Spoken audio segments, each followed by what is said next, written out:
हमरा वीडियो में सब लोग के बहुत बहुत स्वागत बा, धन्यवाद। एगो हमरा वाले के झूमर गा के सुनावतनी। बहुत प्यारा बहुत खूबसूरत हम झूमर गावतनी कि वाले के बहुत सुंदर लगी कि हम गावतनी। पसी खनवा से पियवा झूमत आवेला, पसी खनवा से पियवा झूमत आवेला, पसी खनवा से पियवा झूमत आवेला।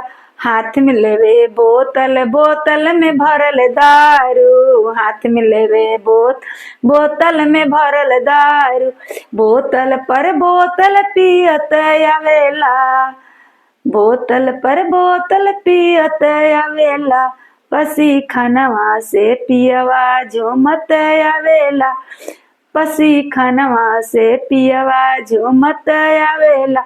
सौतीन से बात पिया मीठी मीठी करे, सौतीन से बात पिया मीठी मीठी कर, अपना भाभी से बात पिया हंसी हंसी कर।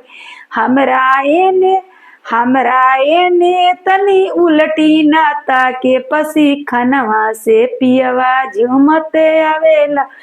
सब कोई से बात पिया मीठी मीठी करे, सब लोग से बात पिया मीठी मीठी कर।